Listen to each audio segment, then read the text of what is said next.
one.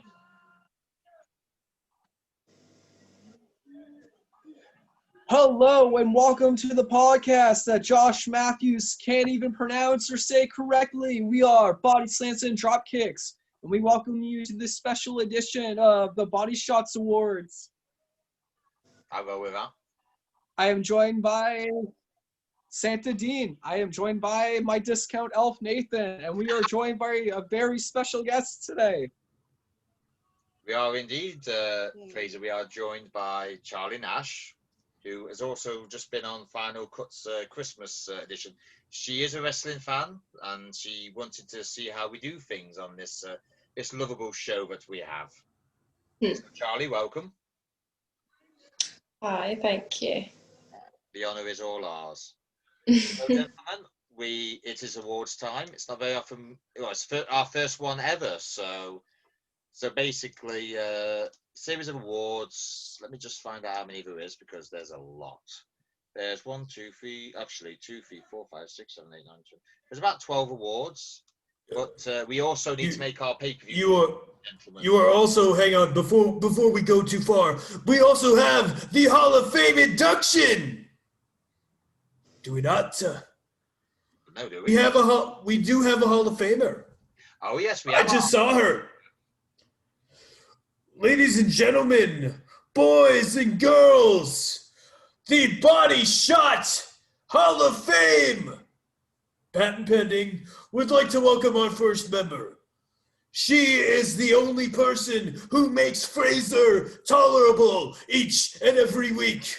She is a talented artist. She is a talented singer. She even helped Vincent Kennedy McMahon. Please welcome the one and only Hall of Famer, Helena.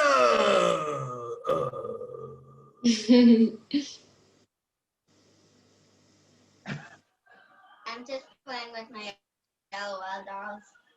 Just playing for LOL dolls. Well, that Hall of Fame ceremony went a bit bad, didn't it? Very quickly. Right then, gentlemen. So since our Hall of Fame ceremony went a little bit quicker than we would have liked, so let's move on to our award show. So first one is obviously, well, there's two actually. So male and female wrestler of 2020. Now, I will kick the male one off and say Drew McIntyre, simply because as far as anyone out of WWE, we are doing three lots. We're doing one for WWE, one for AEW, and one for Impact. So as far as WWE male goes, there is no question Drew McIntyre. There is no question about it. He has done more this year than any other guy in the business.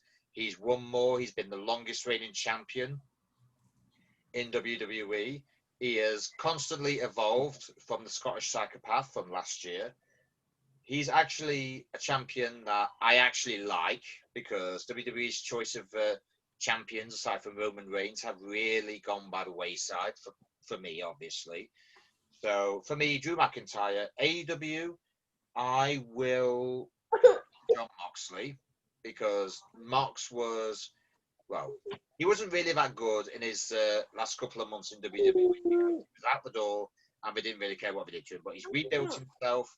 He is. I have not seen a more gruesome match than he had with Kenny Omega the first few months into his AEW tenure. So, and he's had the longest reign in AEW World Title reign as well. So Mox for me, as AEW goes. Oh, our other special guest here. And Impact, it is actually quite hard because I think everyone in Impact has pulled the weight this year. But for me, it might be a bit controversial, but I'm going to say Rohit Raju because he's a nice. I've interviewed him. He's a nice guy. Every single time I tune into Impact, he's always there. He's always like your classic movie villain. He's always got a little trick up his sleeve.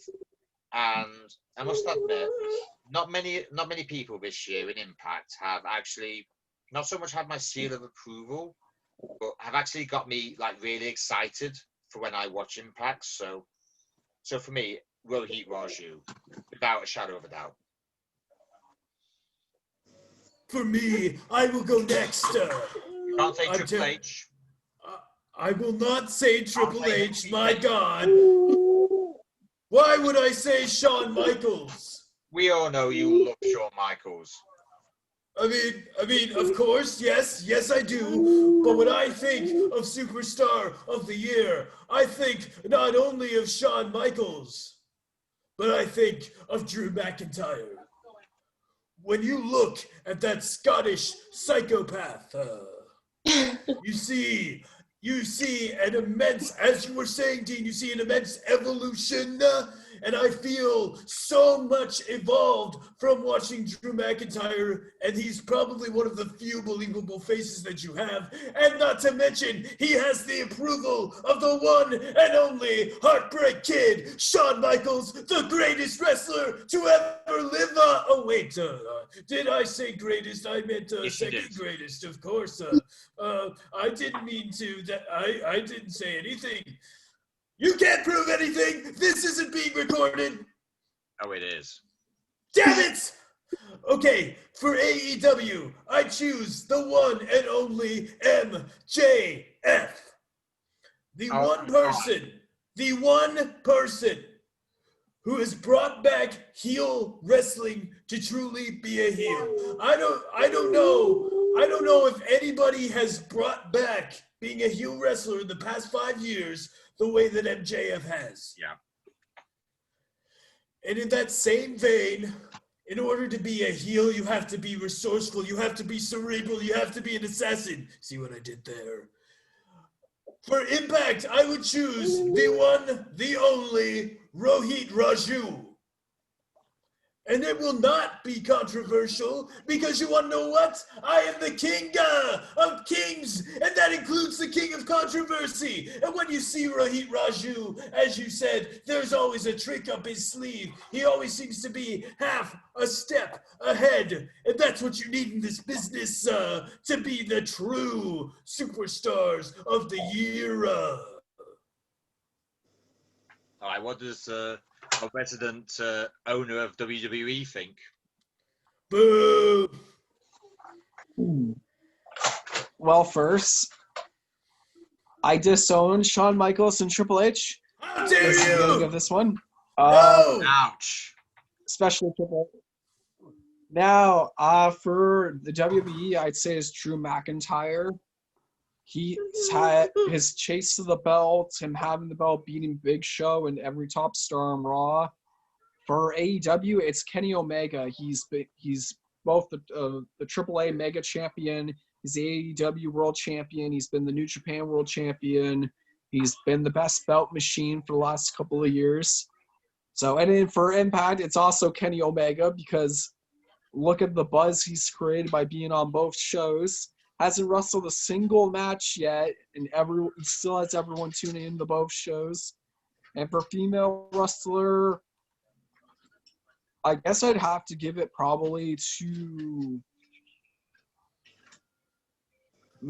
I'd have to give it to Sasha this year, I guess, just because they haven't really been doing too much with the roster lately. They haven't been. So I probably would give it to her or Lo Shirai. Or probably Lo Shirai, especially after that cage dive.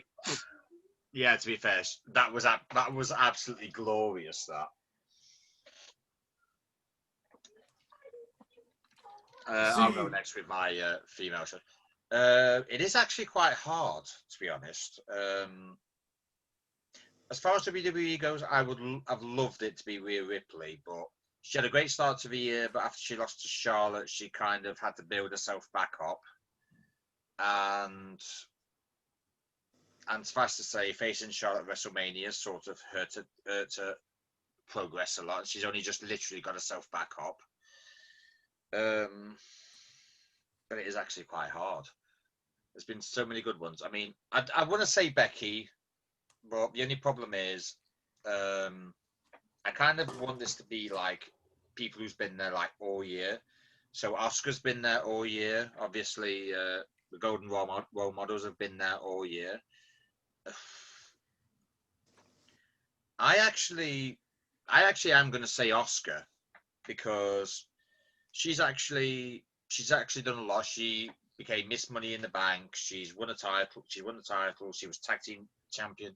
She has actually done a lot more than people give her credit for. So and I do actually like her as well. There is that, and it's like I know WWE is in a serious rut right now, but as much as they do have talent on their rosters, but the only problem is sometimes it feels like WWE doesn't know what to do with them. And Asuka has been the one shining light that actually makes watching WWE women's wrestling tolerable. So for me, I will say Asuka. Now, see, for me, when it comes to women, there is only one, and her name is Stephanie McMahon. So unofficially, no matter what I say here, she is the Women's Wrestler of the Year. I know what you're thinking. She hasn't wrestled at all. Nope. So with that being said, I will start. Vince McMahon has terribly managed the women of the WWE. So for my Women's Wrestler of the Year for WWE, I'm going to go with the one who had the wherewithal to get out. Becky Lynch is my Women's Wrestler of the Year. And it's not only for that reason, but you see, there's another one. There is nobody as over as Becky Lynch is. Now, I know you're saying, well, Asuka's been there all year. But nobody has created a buzz like Becky Lynch. When it comes to Impact, I've got to give it to Deonna Purrazzo. I know what you're thinking. I am the person who said, and I quote, Deonna Purrazzo will never make it on the big time in WWE. She doesn't have the look, she doesn't have the mic skill. And I stand by that. But in Impact, she has flourished. In Impact, she has been just that little bit more compelling. And I don't know what it is. I don't know what it is. If they're just letting her breathe a little bit more down there than we would, I don't know. But for whatever reason, it seems to be working. So I'm just going to go out and say, Deonna Purrazzo, congratulations.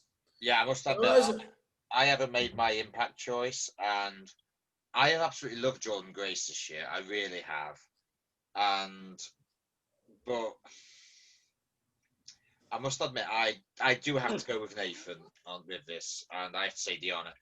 I know me and Fraser have actually, well, I've interviewed her, and Fraser has actually had a bit of a chat with her, and she is one of the most loveliest people that I've ever met. However, if you ignore all that, she was absolutely decimated in NXT and WWE.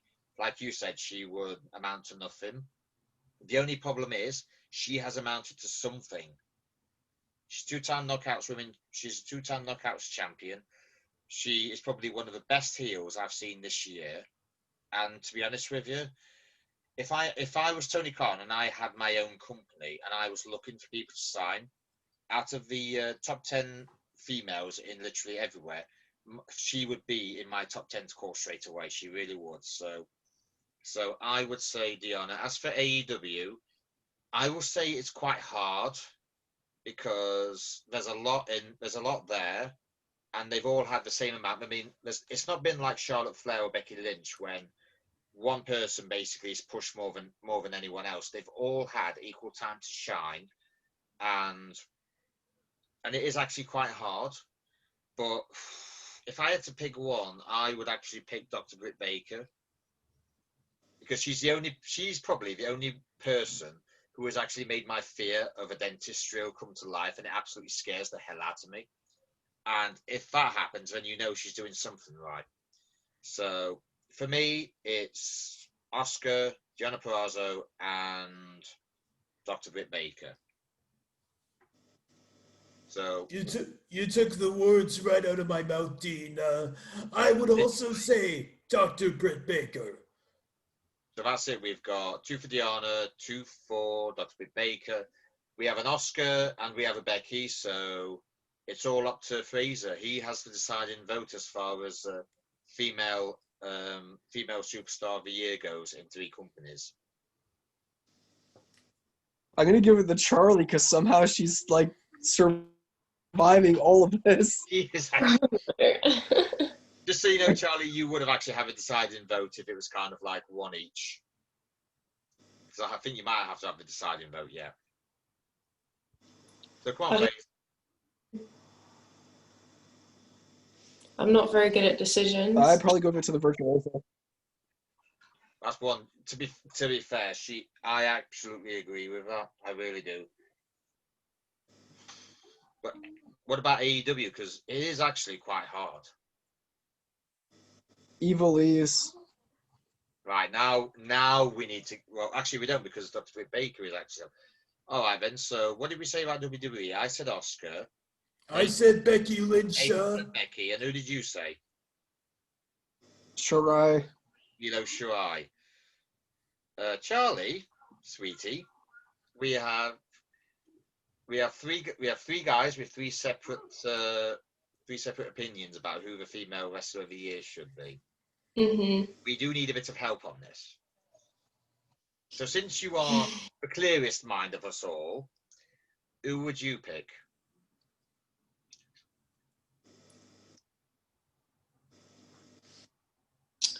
I think I'd go for Becky.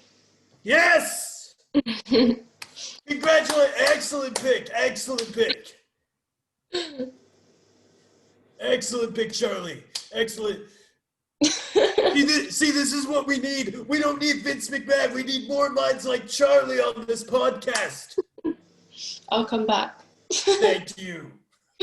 Well, that's official then, boys. Drew McIntyre. Actually, we still have a tiebreak on the AEW male wrestler of the year, don't we? I've said the Mox. Nathan said, who was it? No, Fraser said Kenny Omega. Who did Nathan say? I said MJF. You said, do you know what? I will say I'm really been impressed with MJF this year.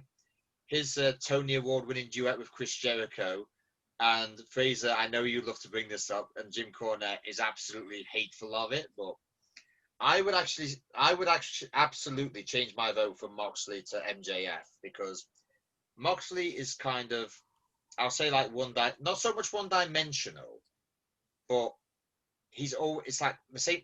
What you get with Moxley is what you get. He's just like loyal to no one. It's just him and everyone else. Now MJF, I should have said this earlier. I am actually really impressed with the evolution that he's done because he went from what he originally came with. He's been a brilliant heel all year. And like I said, that Tony Award winning duet he did with Chris Jericho, it was so refreshing when I first watched it. I thought, what the hell has happened here? Now, if you can get me to say that about something, then you have definitely earned my vote at the end of years. So AEW Male of the Year, no offense, I do love Kenny Omega, but he has not entertained me as much as MJF has. So MJF is our AEW Male Wrestler of the Year. Drew McIntyre is our WWE one. And who was our Impact one? Rohit Raju. It was Rohit. Kenny Omega. Yeah. No, No, Raju. no, there were two votes for Rohit Fraser. You lost. You're a loser. Triple H's vote doesn't count. Does so. All right, boys. All I'm right. going to replace your shovel with one of the smaller ones for the garden. It's the only one you can handle, right? Gentlemen, if this carries on, I'm going to be bringing Rochelle Humes on next year, and she will put you two in line. Oh, boy. I don't know who that is. Mate. I do, you know don't who want to. Rochelle Humes is, don't you, Charlie? Mm-hmm. Now, there is something you two don't know about Rochelle Humes. Because there was a boy band called JLS in England, and I don't know if you're aware of this, Charlie. Rochelle burned all of his V-necks, and V-necks were kind of like their thing. That's what we were most known for. She burned all of his V-necks, and basically, she would be the last person you would want to make angry. So tomorrow morning, as soon as I get up, I'm going to email Rochelle Hughes. No. Can she be a regular on our podcast on a Sunday? Because I have two little children who need to be disciplined and kept in line. You don't need to. That would be boring. Oh, believe me, she would have really good fun with you two. I feel like we got more downloads semantics. That just sounds like more fun for you, though. I'll be honest, it would be fun for me. I will admit that. It would actually be fun, say, having like a mother figure that would tell you two off on a constant basis. Saves me doing it anyway. I'm already enough of a bad guy as it is, because Nathan's too lovely, Fraser's a dad, he can't do anything, so it's up to me to be the bad guy. But being the bad guy, you do need a break, so that's why Rochelle Humes can be the baddie from now on. So anyway, moving back to where we were. Who's been our breakthrough wrestler of 2020? Who has done more than anybody else as to why they, in theory, should be a future world champion? We can call it the Drew McIntyre Award, if you like. Kenny Omega, he's held like That's not a breakthrough, though. belts. That's not a breakthrough. A breakthrough would be somebody who's literally 2 world titles walking. in the same year. Oh my God, Fraser, are you having a Kenny Omega crush? You know he has one. Everyone I likes wasn't Kenny aware of Omega. it until now. Oh my God, you have a crush on Kenny Omega. Are we gonna Oh my forget God, about you have a Nathan's crush. hero worship of Sean? Yeah, but everyone Are we knows gonna about forget that. Nathan That's being public. like, we got Shawn Michaels? That's public and knowledge now. Everybody's heard the girly scream. They don't need to hear it again. But anyway, I'm sorry. I'm trying to be the mature one here. I'm trying to be the responsible one here. Now, when we're talking about Breakthrough Superstar of the Year, I think it's actually the same as my Superstar of the Year, because unlike Mr. Kenny Omega, Kenny Omega's This bit on man- the side, we'll call him from this now on. man hasn't really won a world championship, has he? But he easily could. He's got all the charisma in the world, too. I'm going to go again with MJF. Well, do I really need to say what I just said? So I am actually in full support of that. Darby Allin. That's a better choice. It is a better choice, but you still outvoted. So that's AEW's choice done. So the question is, who do we do for WWE? Because breakthroughs have been very few and far between. Well, if we're going with the Michael Frazier rules, then I'm going to vote again for Shawn Michaels, because he has helped so many superstars break through NXT, go to finishing school, and go in to the WWE primed and ready. No. Oh, come on. No, come on. You've got to be fair. Oh, fine. WWE's I- hard. Not That one is actually legitimately hard now. If it was AEW, there's any. You know, this is going to sound really weird, but hear me out on this. Right. My breakthrough superstar of the year for WWE is Sami Zayn. Right. And here is why. You know, there's only been really 2 wrestlers who've been able to completely reinvent themselves and make themselves better into what they were before without having real life intervene. And, you know, in the case of Shawn Michaels, really turn you for the better.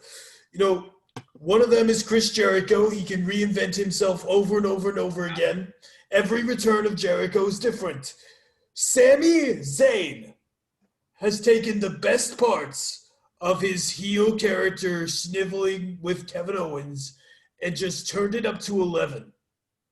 I don't know if you saw the Sammy Awards on Friday. Absolutely hilarious. When you look at Sammy in that respect, that was the one thing that was missing, that it factor.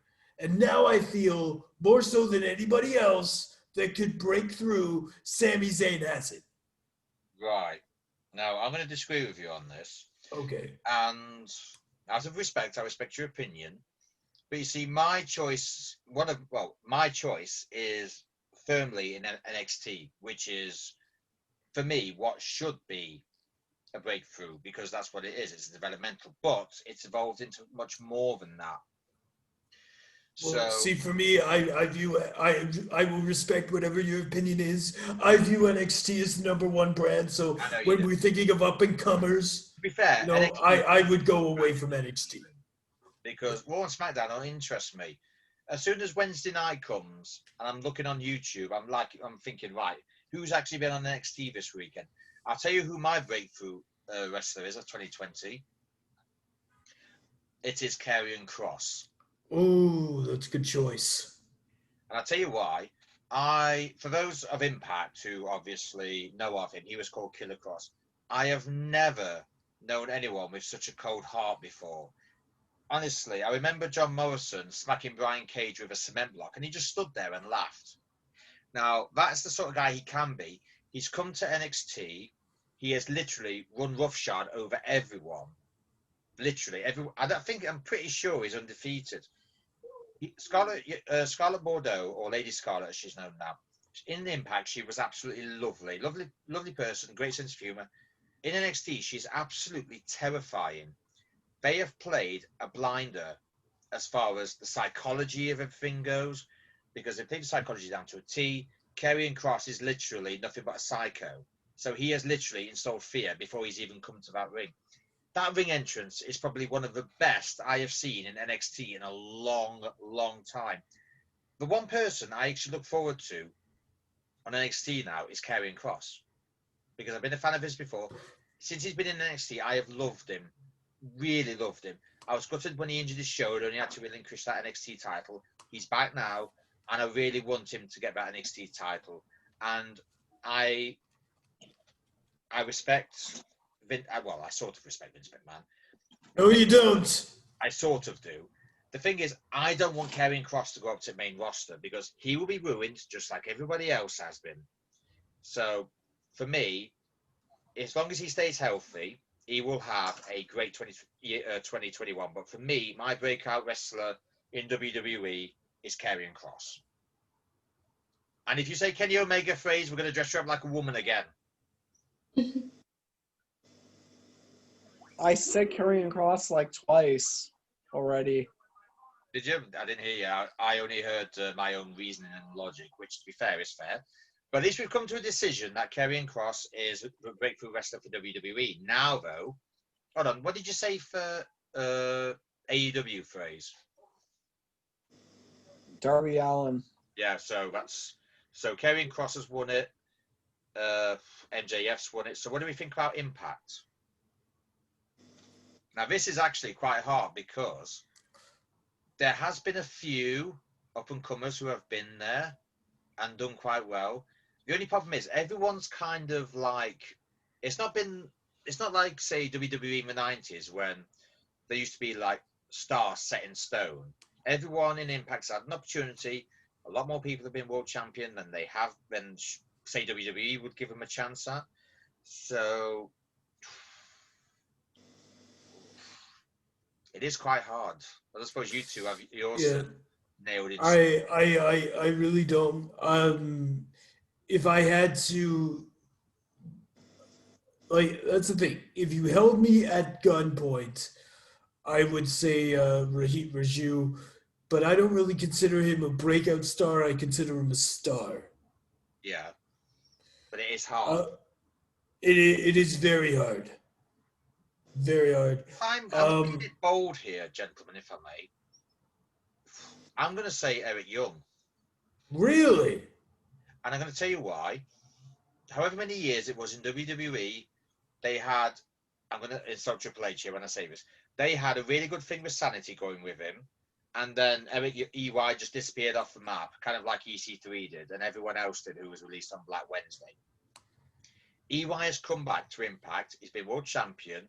He has literally gone to everyone and said, this is who I can be if I'm allowed to shine through. Now, I feel as much as a Rohit Raju, I can't really put him as Male Wrestler of the Year and Breakthrough because it just wouldn't be fair. He could be, but the thing is, I don't consider him a breakthrough wrestler because as far as I'm concerned, he, like you said, he is a star.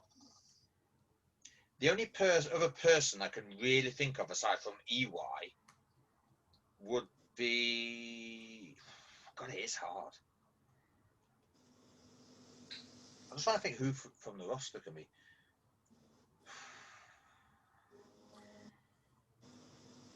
You know what? It's a bit of a hard... It is literally a hard choice. And I said I wouldn't do... I've just literally said I wouldn't do this. But for me, Rohit Raju has literally made me and everyone realise just how good he can be if you actually give him a chance. Because I'm pretty sure his other years in Impact were kind of like stuck in the tag team. I'll say turmoil, and he didn't really get to do much. But he has shown so much. So I know I just said about 2 minutes ago I wouldn't say Rohit Raju, but the fact of the matter is, aside from EY, I just can't think of anyone else. So breakthrough for Impact for me will be Rohit Raju.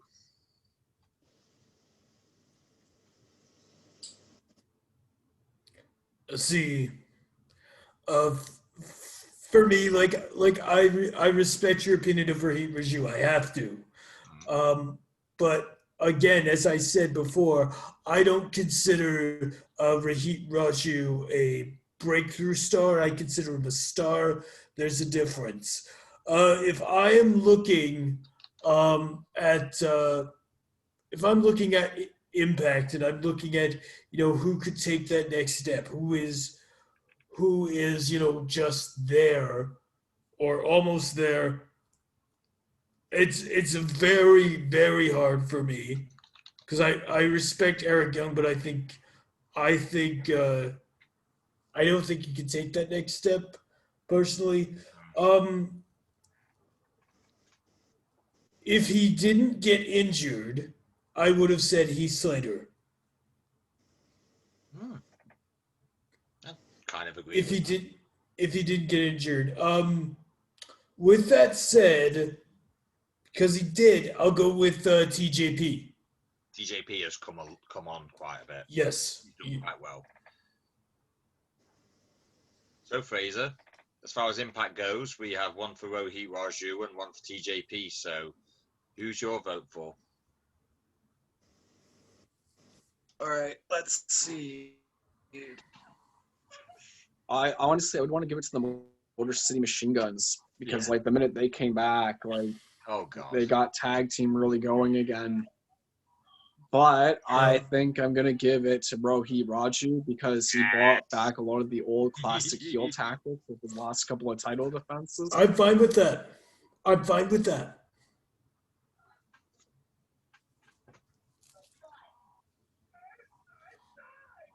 So Charlie, what do you think of our choices for so far? Are you impressed with them? Yeah, I think you guys definitely sound like you know what you're talking about. I think that's the first time anyone's ever said that to me. It's true. Clearly, there is a don't in front of it anytime somebody talks to me. Yeah. I think this one probably will be the easiest one on record. Best heel. Razor. Like, I give it to MJF. So we've got. To be honest with you, I'm gonna go straight for MJF as well. I really can't think of anyone else in AEW aside from Kenny Omega. But the thing is, MJF has done it constantly, and he's done it well. MJF. Well, that's it then, boys. MJF. So who have we got for Impact?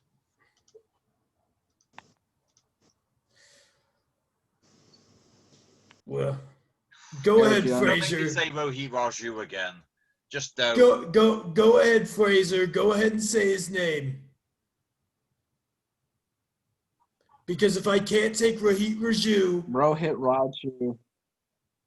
this is kind of like a clean sweep by Rohit Raju.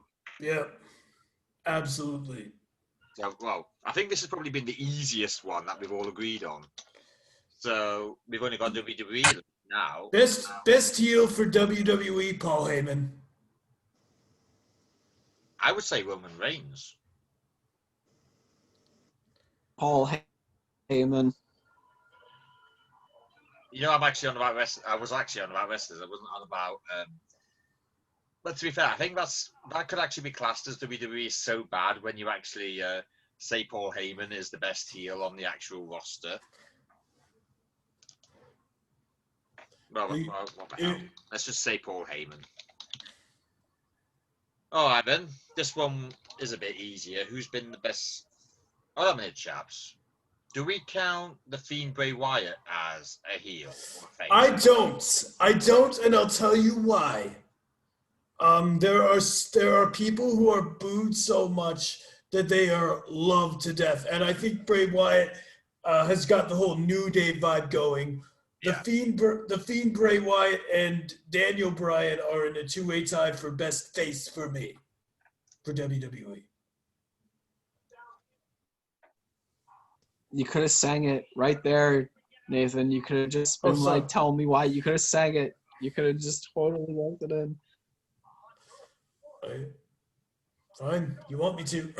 Go on, say it. If you're feeling lonely today, come along and show our cares away. We're really glad that you're our friend, and this is a friendship that'll never ever end. Can I return it for store credit? Sorry? Can I return the song for store credit? Oh! Well, it couldn't be any worse than hearing you sing Let It Go, Fraser, so... Yeah. There is that. We all can't be Shawn Michaels singing his own song. We all can't be a masterpiece. I, Triple H, the King of Kings, don't need to be a masterpiece. I just have to go to Motorhead and cry. I mean, talk very diligently. It is literally like dealing with two children. I do apologise for their childish behaviour. It's fine. It makes fun. Really.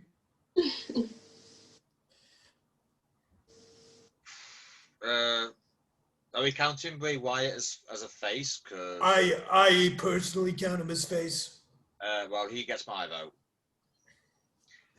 He gets my vote strictly because now that Taker is officially retired, we need someone like Taker who has that sort of presence and everything like that. So I will say, hold on, are we saying the Bray Wyatt or are we saying the Fiend Bray Wyatt? I count them both as the same guy. So we'll say the Fiend Bray Wyatt then. Going on after. Well, that's two, Fraser. Are you going to make it a threesome? Not literally. 3 feeds. Not if you're going to word it like that. Happens? I did say not literally. We don't cross the streams on this podcast. We literally do. Aside from we don't go and say, you say crossing the streams was bad. You're going to endanger us. What was that? What was that other line? But yeah, everybody who's watched Ghostbusters knows that. It's from Ghostbusters. It's don't cross the streams. We'll go. Fraser, I will say, if you say Bill Goldberg, I will not having Bill support. Goldberg as best WWE face. No way.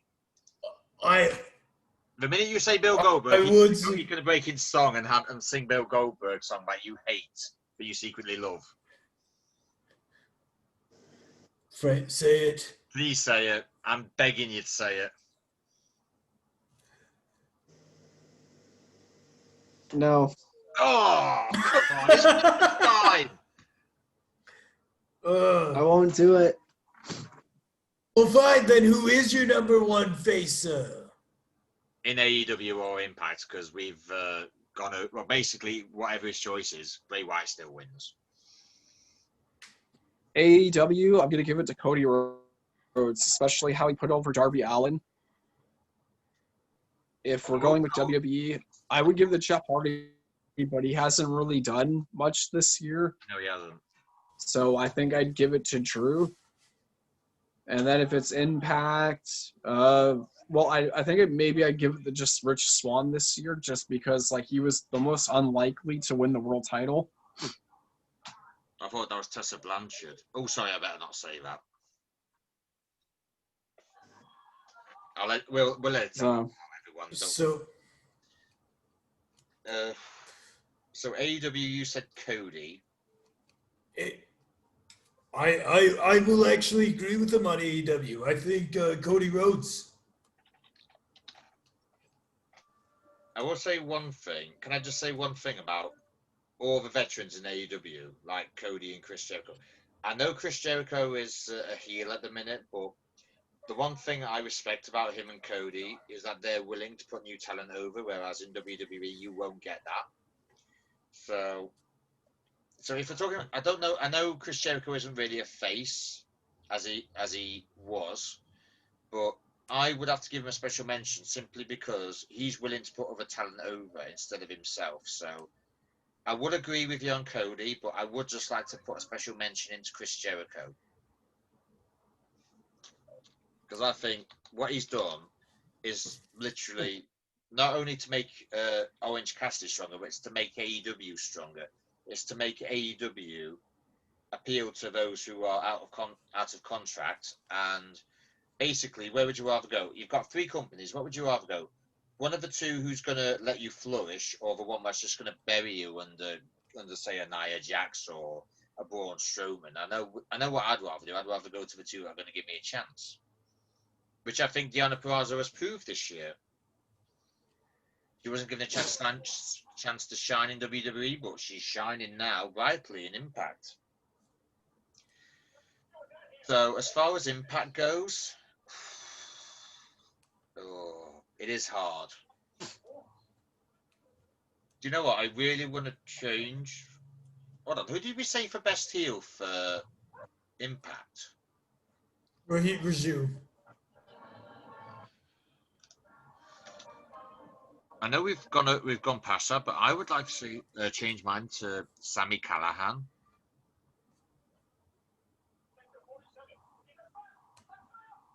It's Although not going to help. Is it because he intimidated you off the press pass? I know, yeah. But to be fair, with Impact, I should point out, with Impact Press Pass, you basically stood in a, well, obviously it's like a Zoom, essentially what we're doing now. There's however many are present, say about 40 or 50. Gary Cassidy, who is one of the, in fact, he's on Twitter, he's on social a lot. He's really good. I like him. There's like lots of journalists from around the world. There's some from France. I've seen a load from America. There's obviously me from England. Someone's from New Zealand. I forget their names. Basically, they're basically allowed to ask questions to whoever is on. I mean, the week the last one I was on, not the one with Don Callis this week, but the one before, I had about 5 questions ready for Sammy and Eddie. The only problem is all my questions were took. And I know that they're probably going, no, he didn't. He actually literally had nothing. He literally had questions someone asked. But I actually literally had 5 questions. They were all took. So it was kind of like, well, this has worked out quite well for me, hasn't it? But that is just how it is. I mean, I think I accidentally got someone's question on the very first one I did, and I actually remember someone actually said, I can't remember who it was, when he was asked, did you not have a question? He went, yeah, but it's just been mentioned. I thought, oh my God, did I just take someone's question? I felt so guilty about it. But that's just how it is. So to answer your question, Fraser, no, I did actually want to ask Sami Callihan a question, but I will say one thing. He was absolutely on it that night. He really was. So it was a case of all my questions were took, and I would actually, in fact, I'll tell you what I'm going to do it morning. Sami Callihan's going to have a interview request because there's a lot he can get off his chest. Me and him could even have a verbal spar in domestic at one point if you wanted. But anyway, we're getting off topic, gentlemen. Best face in Impact. I know you said which one.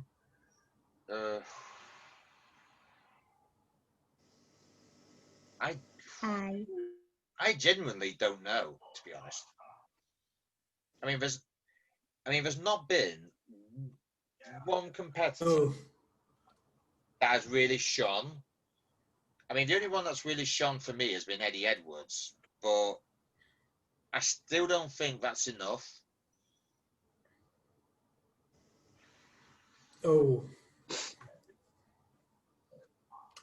You know what? Just for clarity's sake, I'll also say Rich Swann, but I'm right there with you. I don't think anybody's really done that whole definitive face thing. So. Oh yes, boys. I almost forgot we haven't done the ladies yet.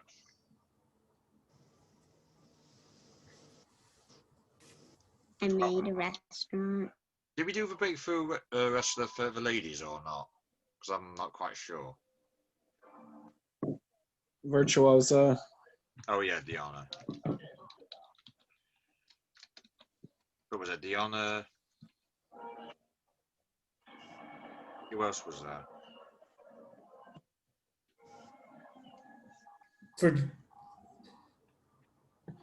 For WWE, For WWE and AEW. I don't think we did them. Becky won. No, Not for breakthrough. yeah. Oh, that means we're gonna have to backtrack.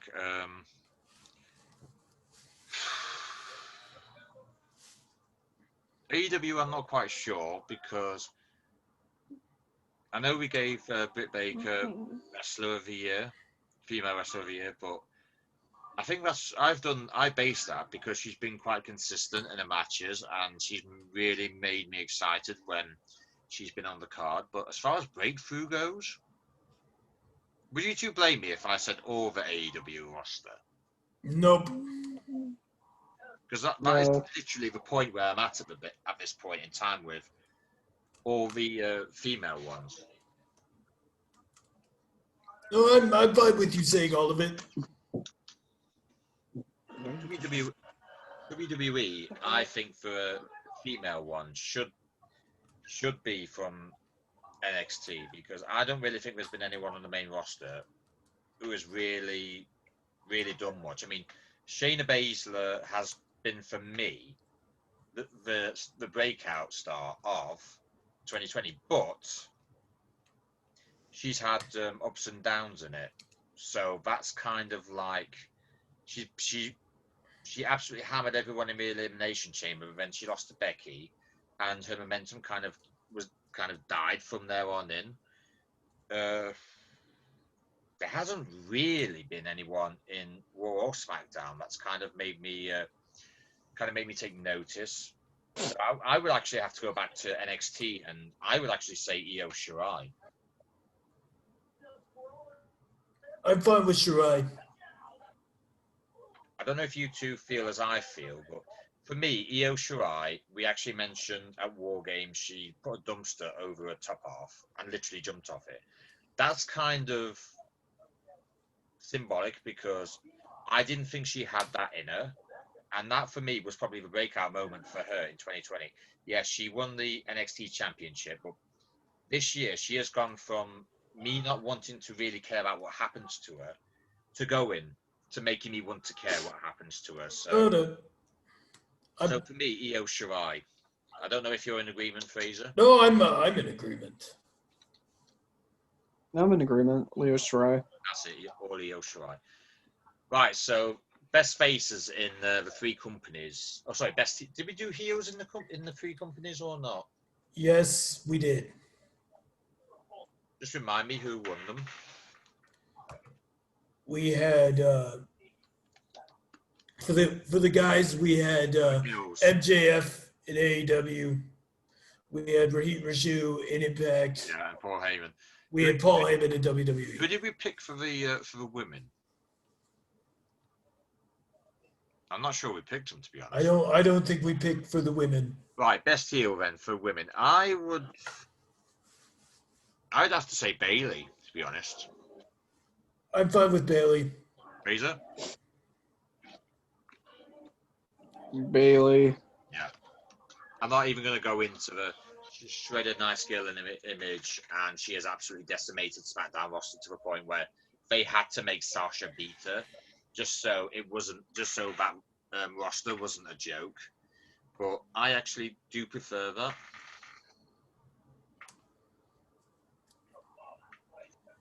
Sorry about that. So what do we think about the best heel in AEW?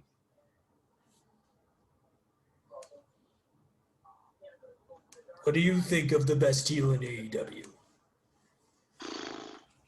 What do you think of the best heel in AEW? Best female heel. Dean. Yeah. I don't really know, to be honest. Like that's the thing. we're not quite sure. I mean, there's been no one like, I'll say, Awesome Kong in AEW yet. No. Everyone's sort of been trying to figure out, as far as I'm concerned, everyone's been trying to figure out where they stand exactly. And the only person, or the only woman I can really think of is Britt Baker. That's the only one I can really think of, because everyone else is sort of like between, I suppose you could say Nia Rose as well, but it's just so tough. Because AEW has spent the last year and so much of trying to build everything up, and everyone's kind of like, I will say this, the male singles has literally evolved so quickly that we knew exactly who to go with. I think the female division of AEW has been a bit more complicated than that. So It is. I'd have to go with Britt Baker simply because, as far as I'm concerned, she is the only genuine heel on that roster.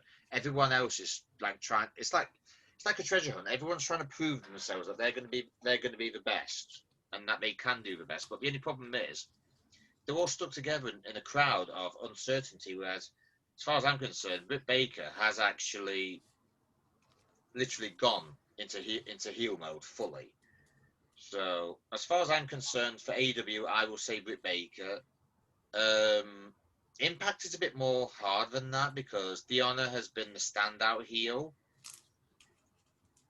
of 2020 for me, but I can't deny Jessica Harrick has been like on that much of a tier. I mean, Taya Valkyrie has been quite good as well. So I don't know. Impact is a bit more complicated. To be fair, it's the sort of AEW and Impact is in the same complication for me. So do we just want to abstain? No, we need to pick someone.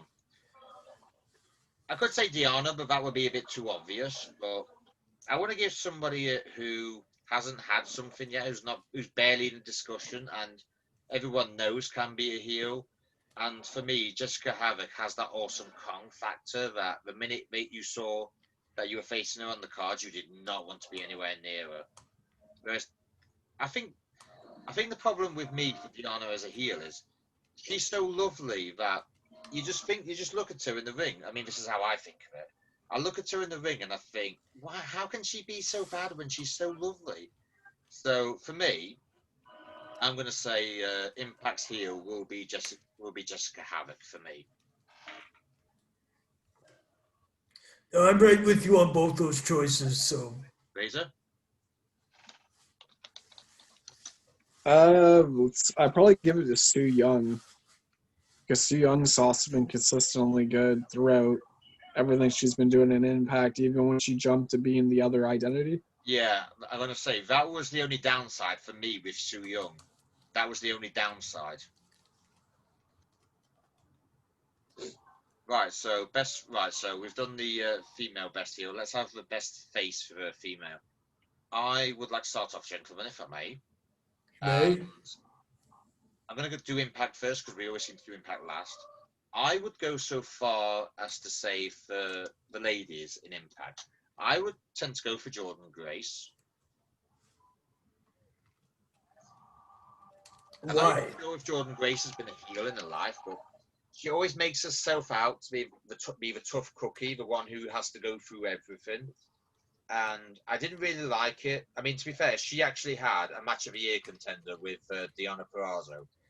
And I do like Jordan. I think, to be fair, I'm not sure if this is true or not, but she apparently started out in E-Fedding, which is what us three used to do before we started this. And I actually do like her. I think she's quite relatable. She's quite likable. So I don't know if she could pull off being a heel, but I think she's been quite good she's probably been the best face in the company.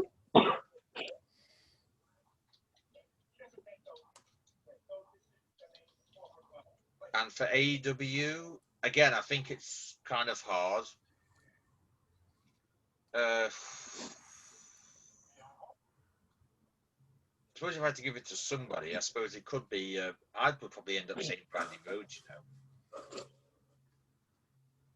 because nobody else. No. Like I said, I think majority of AEW women's roster is trying to figure out where exactly they're trying to be and where they want to go. Whereas Brandy has gone in there. I remember that promo she cut on Jade Cargill where it was like she absolutely roasted her. She was talking.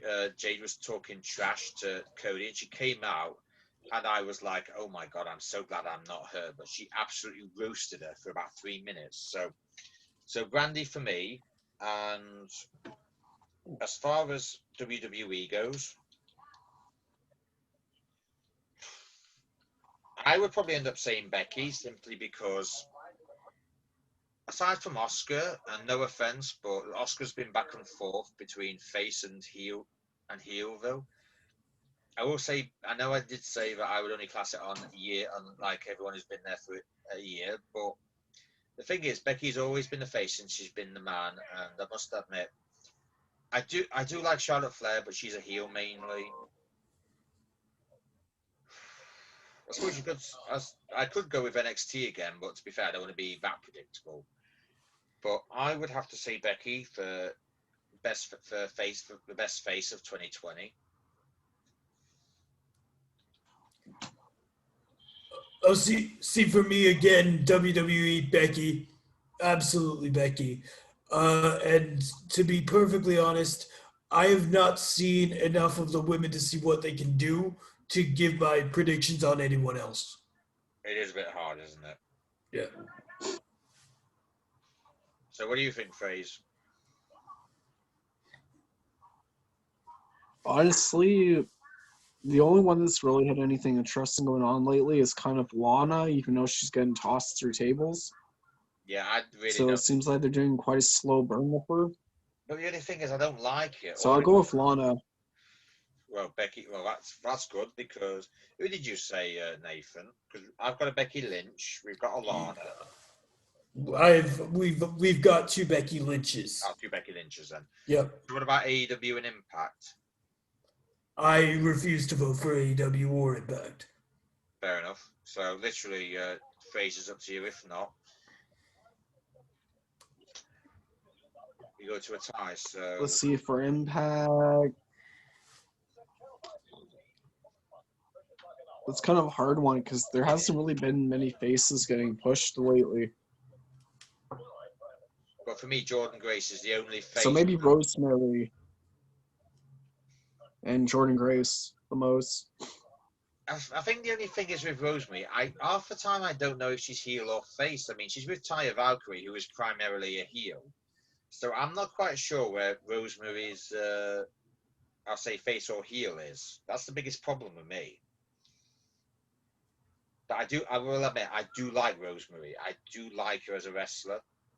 And I like everything that she's got. But like I said, I'm not sure which category she falls into. So I went for Jordan Grace, the safest bet. And for AEW, I can't remember the female wrestler's name, but she rocks Dragon Ball Z gear, and even people who don't watch wrestling have been getting like hyped for her. I think I know what you mean because I saw something on WrestleMania about that. So we'll just give it a joint one between Brandy and whoever it is. I'll find out who it is and we'll do that. All right then, gents. What about best tag team in? Well, can we have a female award because WWE tag team titles haven't really been that great. I don't think we can. AEW hasn't really. Not really. No, they haven't. We haven't gotten to the point yet where we can have a female for this one. The only problem is, if we were going to have WWE women, we were going to do one for WWE women, I would say the Boss and Hook connection. That's the only ones I would really think of. Riot Squad. Unproven. And which version of the Riot Squad are you on about? There's been 2 because they've had 3 and they've had 2. So The current version. So yeah, so Liv and Ruby. All right, then Nathan, you're the deciding vote. See, here's the thing. I'm gonna go with Liv and Ruby as well. When it comes to Boss and Hug, in order to have a tag team division, I feel like you have to be at least somewhat compelling. And for me, Boss and Hug were so terrible that they made me want to turn off my TV. All right, then what about the guys? Because there has been plenty of tag teams in all three companies. Fraser, you don't need to tell me your Impact one because I know exactly who it's going to be. It's going to be the Machine Guns, so you can move on to AEW and WWE.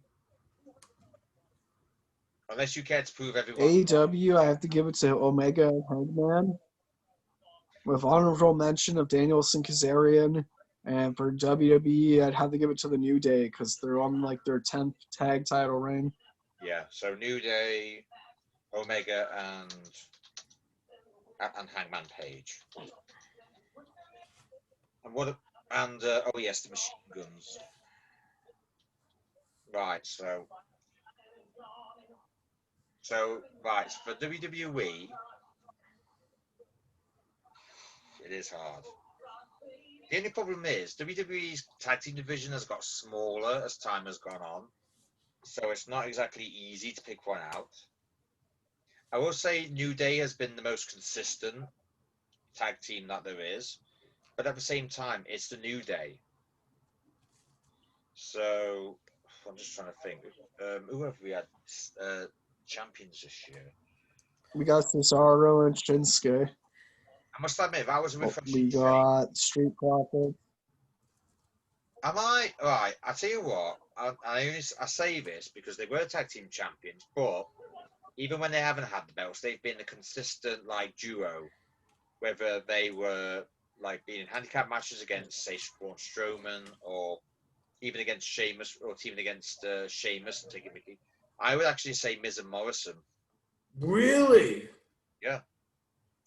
I mean, on Twitter, Zack Ryder, I'm not quite sure if there's history between Miz and Zack Ryder or anything, but I feel that Miz has always been underappreciated in what he's done. For me, he's been the one consistent heel that has never disappointed. John Morrison has actually, I feel, has had a good 2020 as a heel because he's been mainly a heel.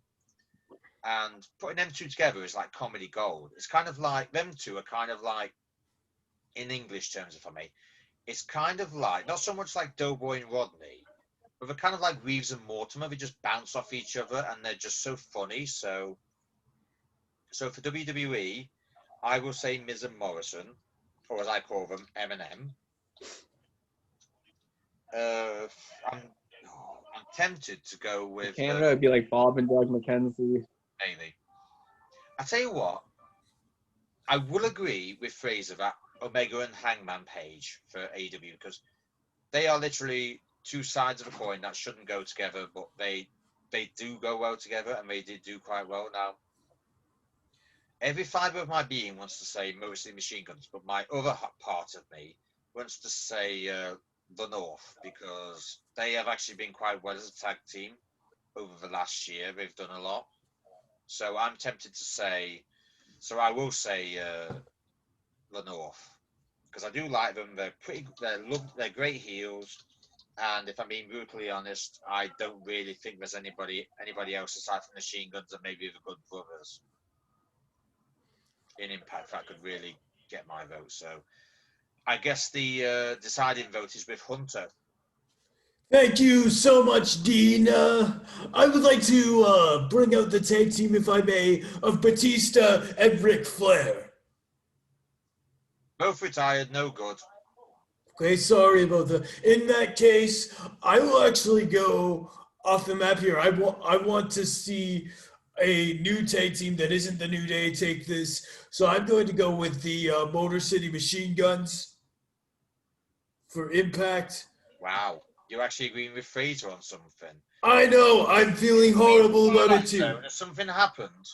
I'm feeling horrible about it. Trust me. When it comes to WWE, I'm going with Montez Ford and Angelo Dawkins, the Street Profits. Wow, we have a three-way tie. All right. What about well, AEW has already been won, so it's a case of AEW is simple. Chris Jericho and MJF. And if you say they're not a tag team, I give to you just me and my shadow. They are more of a tag team than anybody else in AEW. Well, technically, it's already won, so they're not that much of a tag team. Oh, yes, they are. You just Technically, didn't even think of that. Jericho for a song. MJF held that Because no only one of them longer got than the award from the Jericho. New York Yeah, Times. MJF was the one who got the award, not Jericho. Yep, from the New York Times, wasn't it? Yep, it was.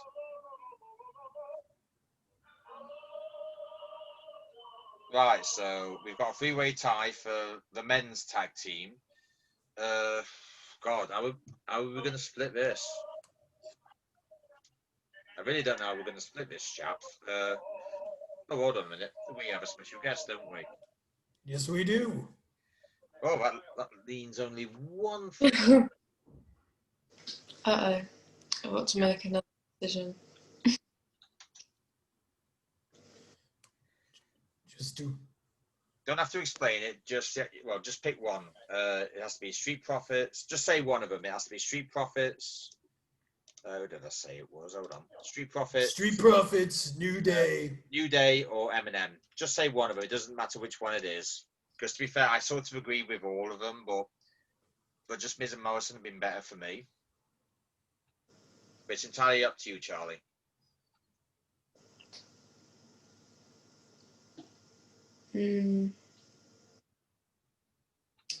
MNF?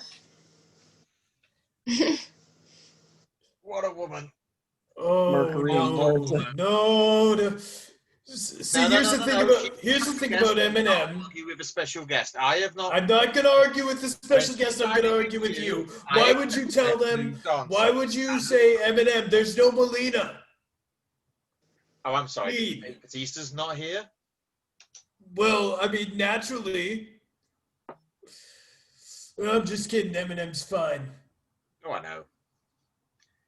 Right then, gentlemen, now that has been sorted, the best boss. So we got. Speak my name. Say my name. Say my name. Actually, who is? Come on. Well, to be honest with you, I don't really think anybody's a fan of Vince McMahon. Is that how you roll with Stephanie? No. Actually, how I am with Stephanie is, please, oh God, let me have this.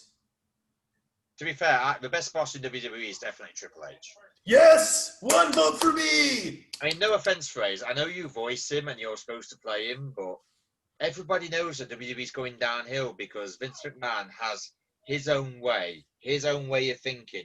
What he sees fit to be a storyline is good enough for him and not for everyone else. I mean, we went through this earlier. I think it was earlier. I'll give it to Tony Khan. Because Tony Khan is beating both NXT and Raw this year.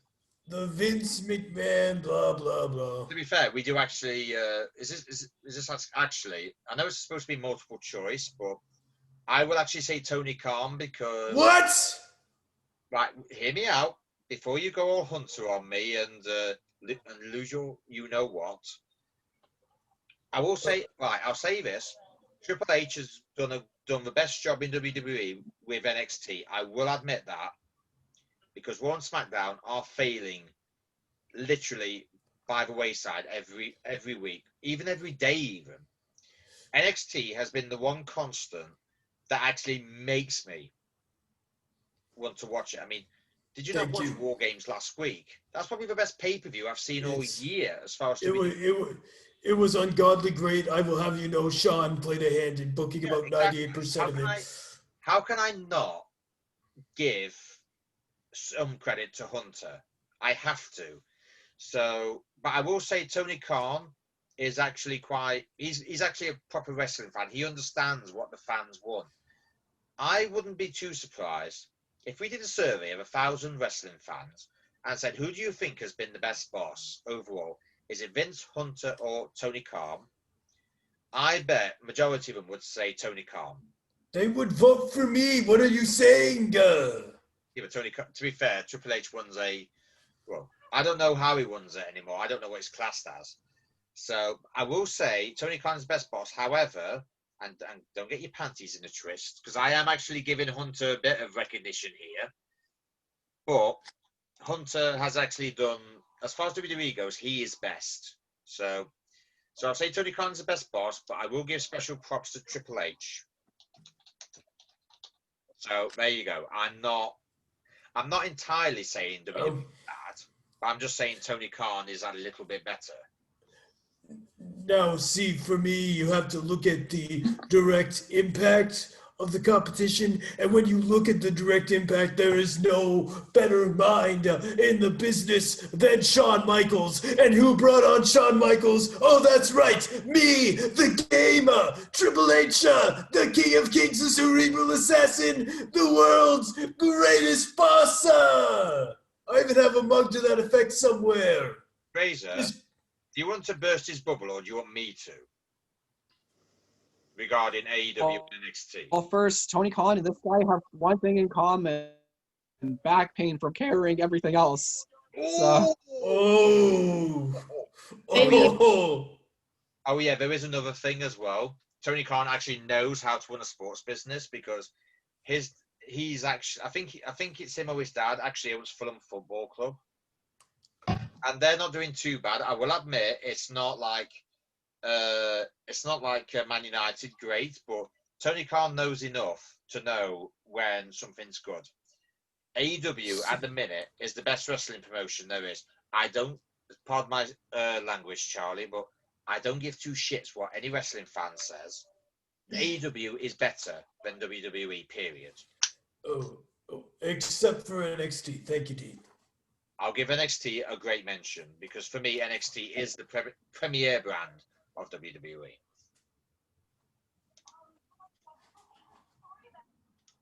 AEW. They've beaten You're both NXT how many crazy. times, to the point they had to bring the main roster talent down? You're both crazy. Look, the only reason why NXT lost is because Vince McMahon said, and I quote, "I'm going to steal all your talent, and I'm going to leave you with nothing, so you just keep building them up, and I'm going to steal them." And then it's just like, don't even bring that up, Fraser. That hurts me. Let's move on. Let's face it, Hunter's lost. He's lost. It's 2-1. I have not lost. I jumped for 17 votes. No. Right, best storyline, boys. We're gonna move on like Shawn Michaels' career. Oh. Oh, boys. Can we stop arguing like a pair of school children, please? No. I'll tell you what. Right, I'll tell you What's next? As far as best storyline goes, I don't really think there's been, aside from anything involved with Bray Wyatt, I don't really think WWE has had a decent storyline. I do like the Tribal Chief one that they're doing now, but I think the best storyline that anyone has done in the last year that has actually shocked me has been Kenny Omega and Don Callis. Because when I woke up on the other Wednesday, I expected a lot of things from AEW. I did not expect Kenny Omega to be AEW champion, and I did not expect Don Callis to be involved as well. So, to be honest with you, I know we're supposed to do it company by company, but for this you can't. So for me, regardless of what it is, it's Kenny Omega and Don Callis, that what they're doing now. I can't. I can't say anything else. No, that's that. See, I will also vote for Kenny Omega and Don Callis. Now, is that throughout for the entire company? No, absolutely, and I'm going to tell you why. You see, for as compelling as NXT has been, and as terrible as WWE has been, I wonder who the world's best boss is, who would have made NXT that great. Oh, right, it's me. Anyway, when you get something like a Kenny Omega and a Don Callis and what they're doing now between the brands, you have the swellings of a wrestling world war, and one the WWE is primed to win. So realistically, if you're going to have a wrestling world war, that has to be your best storyline, regardless of company. Well, Fraser, you have the deciding vote. Well, you don't have a deciding vote. It's just a case of, are you with the majority or are you against us? I'm going to agree. To be fair, I think that was a bit obvious. So, shall we? I know there's biggest shock as well, but we might as well just give Kenny Omega and Don Callis that, because nothing. Honestly, the best storyline and the biggest shock are literally that. It's just empty. Yep. All right, then, best world champion or women's champion. So we'll start with the guys first. So to be fair, this is kind of being a one-trick pony. So WWE is obviously Drew McIntyre for me. AEW will be John Moxley. It won't. It was Chris Jericho to start with, but for me, Moxley's had a better run and he's faced more competition.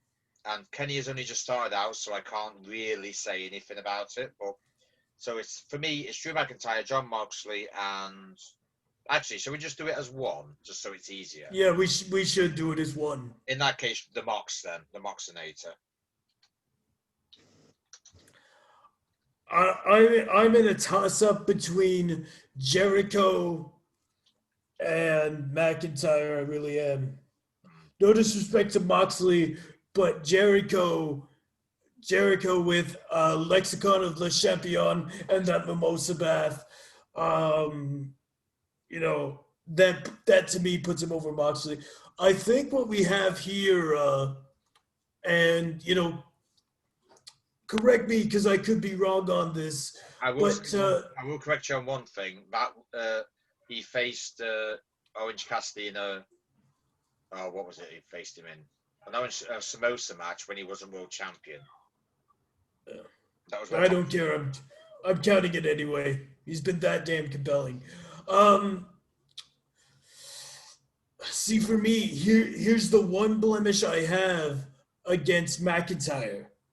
That is a 2-week period where Randy Orton won and did absolutely nothing, and that's just a huge. To be honest, that is a huge hit. If Kenny Omega had have been champion a couple of months back, I would have said Omega.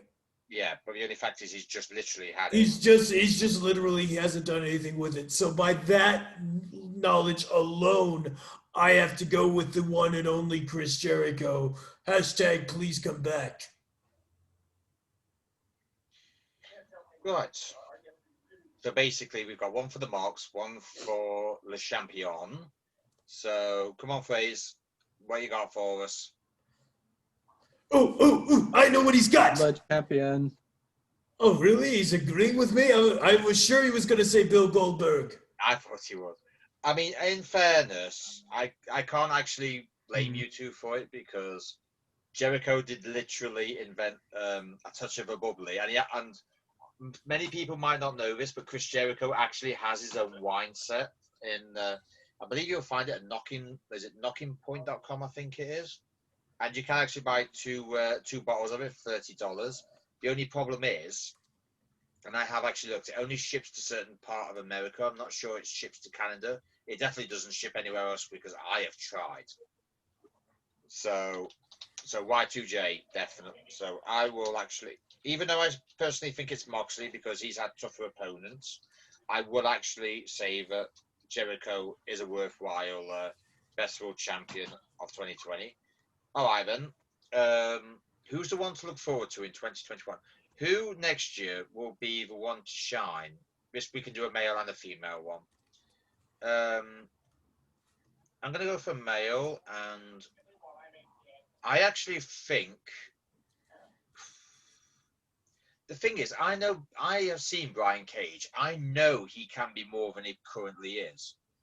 I'm going to say Brian Cage in AEW. But I say that because I want him to be able to be, like world championship material. He is world championship material. He's built like a bloody horse, for God's sake. He's built like a horse. He's very robust. He's not to go all movie-like because he is actually a movie fan. He's kind of like one of those guys who could fit into any genre of movie, no matter what it is. He's kind of like that, but in a wrestling term. So for AEW-wise, I would like to see Brian Cage break through in 2021. As for Impact, I'm not sure. I got to say, I'm not sure about the women because I think they're all kind of like in bits and bobs. I would like to see someone from the Dark Order go to that next level. So I don't think, aside from Brody Lee or Luke Harper, I don't really think there's anyone in the guys in Dark Order I could. But I think Anna Jay could be the woman to watch in AEW. There's something about her. WWE. To be honest with you, there's not. I would actually like to see Rhea Ripley go to the next level because I've been a fan of hers ever since she debuted. She's done so much great stuff that I think she's worthy of having at least about 5 title runs with. One title run with a Bailey long title reign like. So I would say Rhea Ripley for the women. For the guys, I'd have to go to NXT again because WWE just does not have anybody who I'm really looking forward to. Not Gargano, not Tommaso.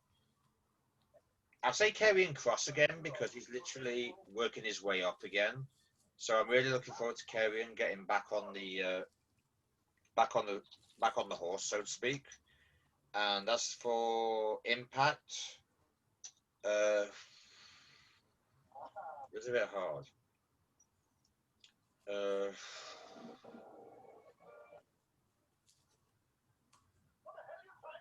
don't know actually. A bit hard. I'm actually kind of struggling.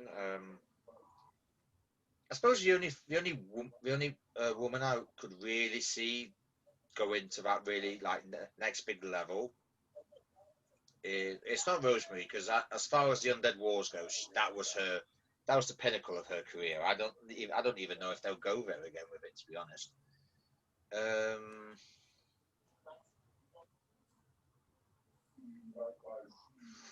It is quite hard, chaps. I tell you what, you two go with your AEW and WWE predictions, and I'll have a think about Impact for this point. All right. See, I am right with you on WWE. I think Killer Cross. AEW is where it gets harder for me. It is. It's absolutely. This is probably, and I'm not. This is probably, as far as Impact goes, this has probably been the hardest topic. I mean, WWE isn't really that. It's not really that hard it's hard when you go into NXT, but everywhere else it's not really that hard. So it's either problem I've had because I don't know if Impact has anyone that. I mean, I've got lots I'm looking forward to seeing because I look forward to seeing them every week. But as far as that next level goes, I suppose you could say maybe TJP because I think if he had a decent, because I think one thing Impact has actually done well, and it's done this really well, is take those ones who's been in WWE not done that well for whatever reason. They've took them over, and they've literally showed everyone how good they can be. So I don't know what I'd just say. I'm just so much in thought. What the hell did I just say?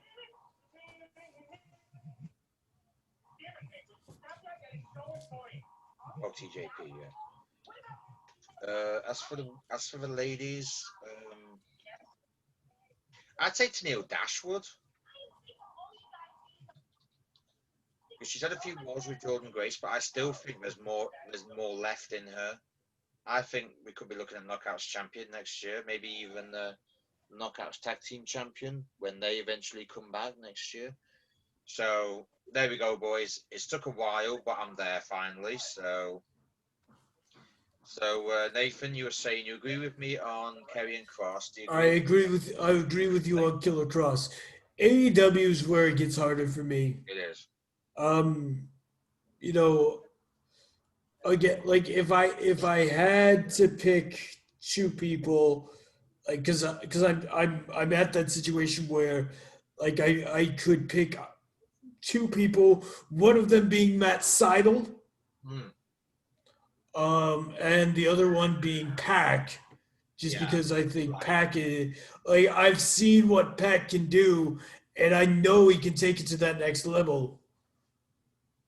So yeah, you know what. Evan, you had your chance. I'm going to go with Pac. All right, what about the ladies in AEW? Ladies in AEW, again, like everybody's just trying to figure out who they are, where they are right now. So I don't think it's fair to really single one out and say that is who I want to watch. Yeah. So I'm going to abstain from that. All right, what about Impact? Impact, I'm right with you. Impact, I'm going to say TJP. You're going to say Tenille? Yeah, I'll say Tennille Dashwood as well. All right. Ivan Freeze, on you, mate. Tennille Dashwood, Yeah. Evilise, and let's see for WWE. You know what? I'm just gonna give it to Amber Moon. I feel like she's gonna do something big this year. Yes, actually, since she's come back, she's not really done as well. So I must admit, I think we're with Lee at the point where she's improving a lot, that we kind of expect a women's title shot for her to get better. So I will actually side with you, Fraser, on Ember. So what about AEW's lot? We've got Brian Cage or Park, and I know I've said Anna Jay, but I can't really think of anyone else on that women's division that really could go to that next level at this point in time. But I think Anna Jay could, in theory, do quite well if she's pushed properly.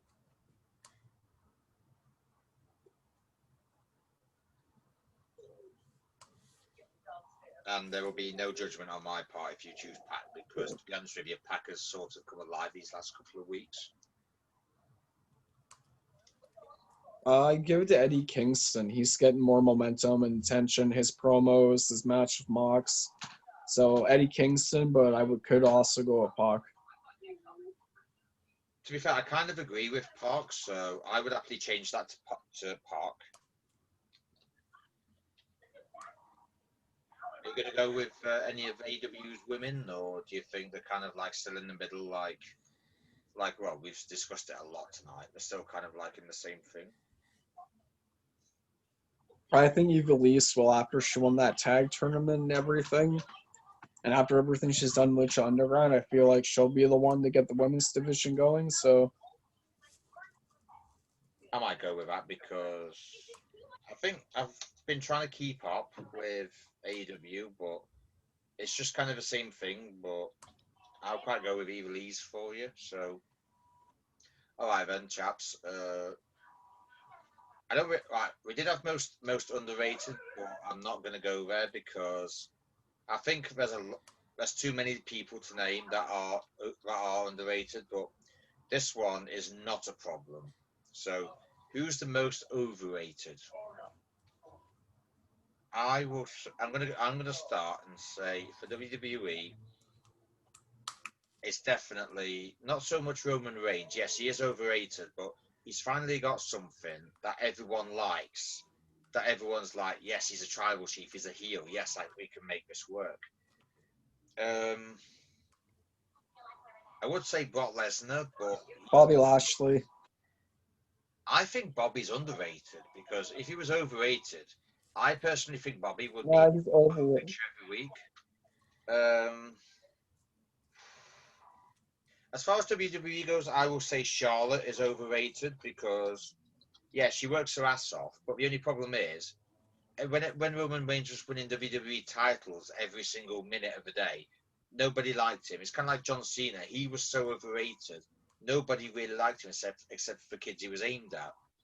So for me, it would be Charlotte for the women. Guys-wise, I'm not entirely sure there is anything. I mean, I don't really think there's anybody on the roster aside from Roman Reigns and maybe Drew. That's a bit overrated. But the thing is, Drew's not overrated for me. So I think this is actually a bit hard for WWE than it looks.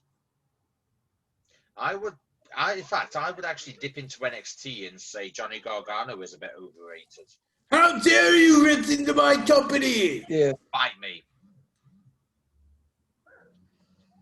Ugh. So for AEW, I'm not gonna say anything about the ladies because, like I said, they're still trying to figure out where they are.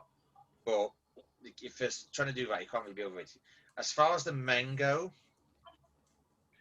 that is actually a bit harder because everyone in AEW is trying to get somewhere. I mean, I think with Moxley's world title run, they might have overextended it a bit more than they should. But That's it was what, 7 months, which if it was 6 months, I don't know. If it was 5 or 6 months, it wouldn't be so bad. But it was just a bit longer, and it just felt a bit stale after so long. I'm tempted to actually say Moxley in AEW. I really am. I don't want to say it, but at the same time, I can't really think of anyone else who, as far as I can see in AEW, is overrated. But I just want to make something perfectly clear.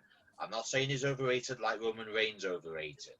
I'm just simply saying that maybe his title reign got a little bit stale and a bit predictable, that it actually falls into the overrated territory. So as far as Impact goes, that is a bit hard. That is a lot harder.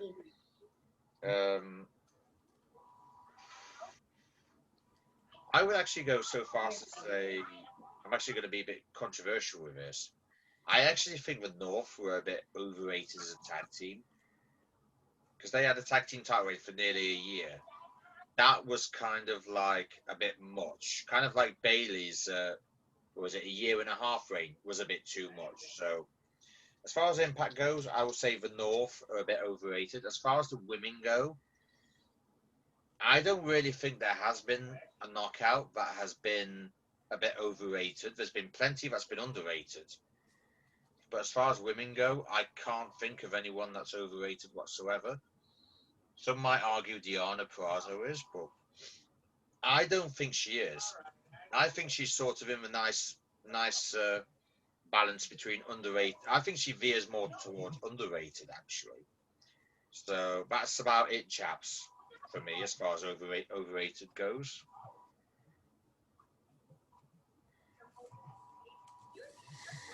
See, when it comes to overrated, I'm looking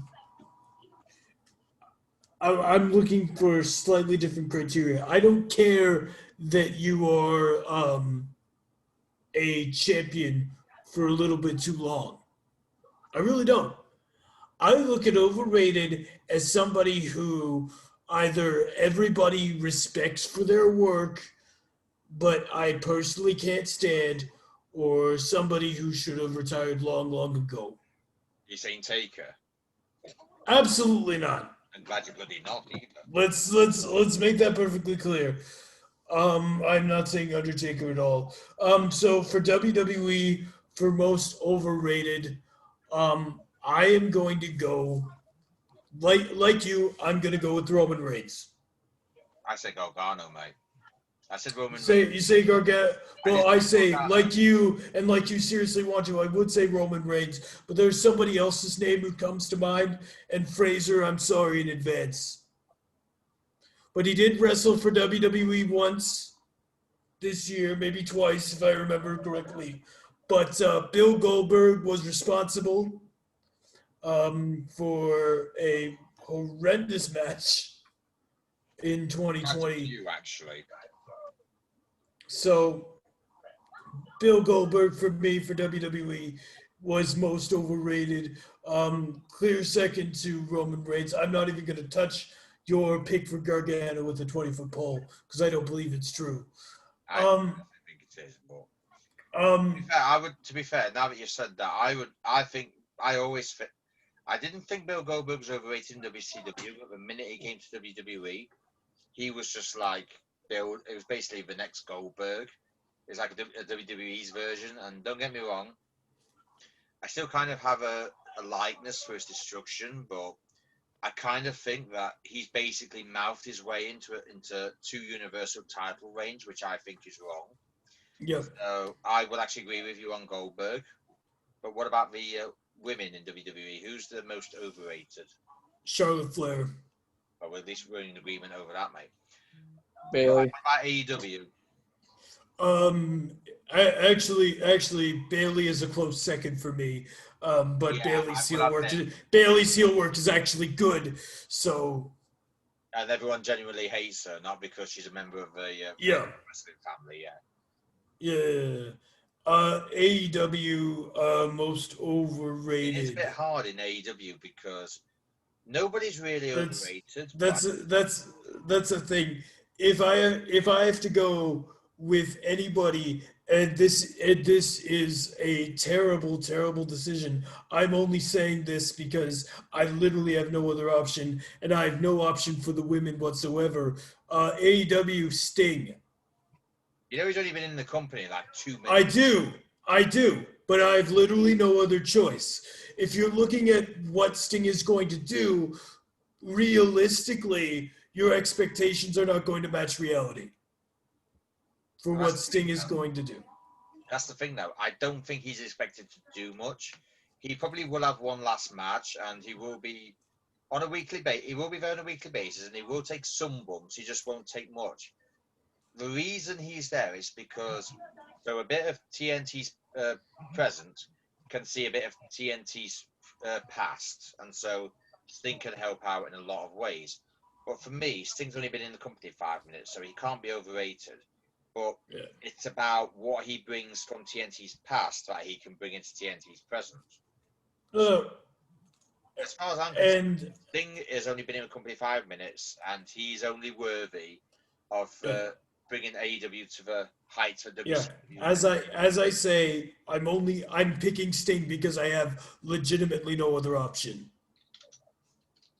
For Impact, oh God, it is a bit hard. I mean, how you went because I think they were the only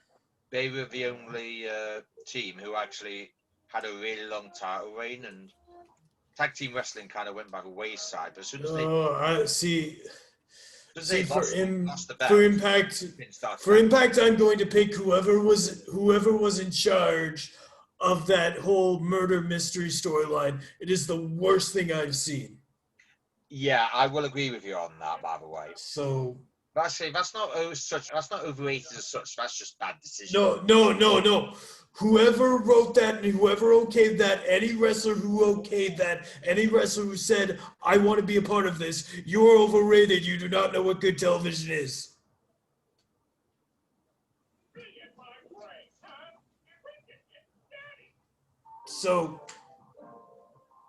So realistically, those are my picks. Ivan Fraser. Oh no, I'm gonna agree with Nathan. That's it then. All right then.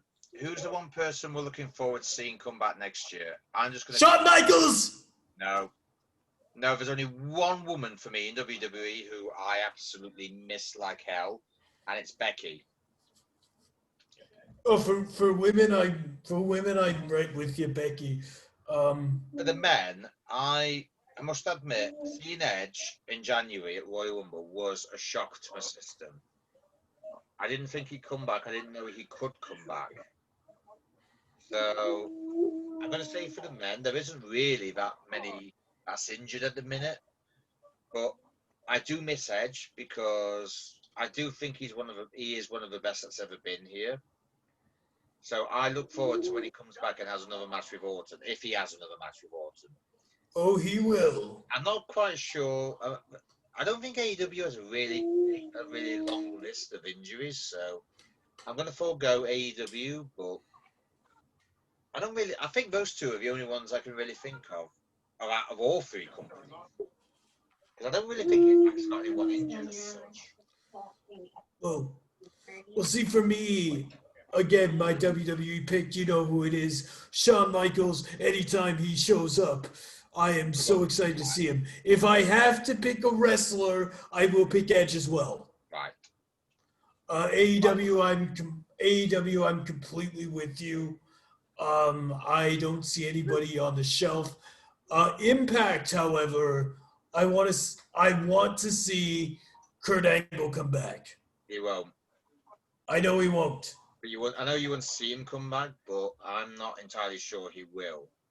I think he's done with wrestling as far as it goes. If he was to go back in, say, another role, then I'd be up for it.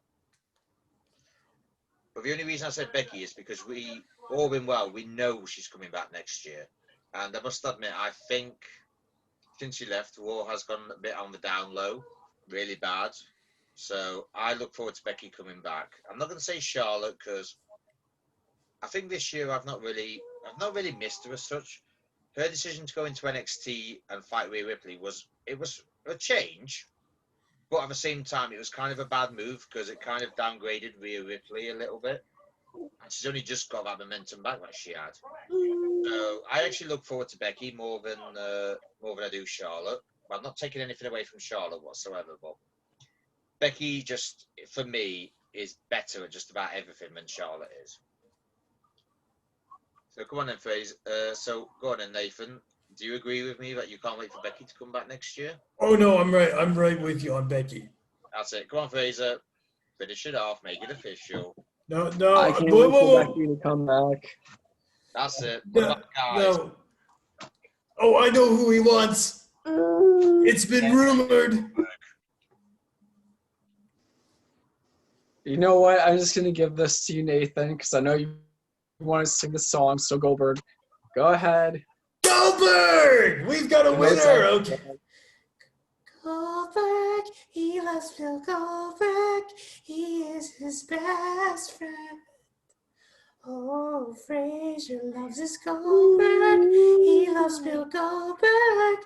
Are you ready for love, Fraser and Goldberg? That is your Christmas present, Nathan. Oh, thank you. Perfect. All right then, boys. We're getting there slowly. We've got 3 subjects now. One we will miss in each company. Now, obviously, I'm a big Taker fan, so I will say I miss Taker. I bet everyone who's a Taker fan or knows of Taker will miss Taker. AEW, I can't really answer that because there's not anybody in there who's retired or anything like that. I will say from Impact, Madison Rayne is allegedly leaving the company next year to have another career now. I know I've been watching TNA and Impact a lot over the last however many years it is. She's been the one consistency throughout all of that. And I know for a fact that if she goes, I will miss her more than anyone else. So take her, nobody from AEW because there's not really anybody that I miss. So take her and Madison Rayne. I am right with you there. What, not even HBK? Are you feeling Oh, don't get me wrong. I miss Sean, but I know deep down that Sean is always there. Sean will always pop up. Sean will always be there. So as much as I miss Shawn Michaels, and I do, he is literally one of my favorite people. Aside from Sean, who I will always vote for, I will vote Taker. So what about AEW and Impact? But I have a feeling I know what you're going to say because you're going to think the same way as me. AEW has not really lost anyone or retired anyone, so You got that. yeah. So what about Impact? I mean, there isn't really anybody who is like say leaving as such. I mean, I've only found out about Madison Rayne last night, so if she goes, I will miss her. But that's the only reason I've said it. See, again, when I think of Impact, I think of which wrestler made the biggest impact on me as a performer, and that is the Heartbreak Kid, Shawn Michaels. He has never been in Impact, but my God, I need somebody for that spot. Shawn Michaels is that guy. Shawn Michaels is the X guy. Oh my God. You know what? I dare you to say that to somebody next time I'm in the Impact press pass. I'm going to say that. I'm going to say, yeah, we had a award ceremony, and the one that we missed in Impact was Shawn Michaels. Can you imagine how much flack I'm going to get if I ever said that? Oh, I dare you to say it. I'm not saying it because I actually value my reputation. So basically, Fraser, we are discarding HBK in Impact. Why? HBK's not even in a match. The risk falls on you, Phrase. So go on then. Out of the 3 companies. Well, with anyone, Miss Edge and Taker. I'll take you. For Impact, I guess I miss Styles and Joe being there. Yeah. And for AEW, well, no one's really left AEW, so. Yeah, exactly. You see my problem. But yeah, I will say one thing as to why I think Madison Reigns should. Either one. I mean, Joe and Styles have moved on, obviously. And Madison Reigns has been the one, like I said, the one consistency and impact. So as far as that goes, I think I will miss her more than say, yes, I do miss Joe and AJ in Impact. But at the same time, they've left them behind. And as far as I'm concerned, they've done Parade's coming if you want to look so upstairs and check. So, then Nathan, since you're the only one who hasn't really had a vote, and Charlie hasn't really said much on the discussion, who do we think is going to be missed more, Madison Rain or Joe or AJ Styles? See for me, if you're looking at Madison Rain, you're looking at somebody who's been there for the longest time, and if it's true that she is leaving, you have to go with Madison Rain. Yeah. What does our guest think? Sorry, I wasn't sure if you were asking me.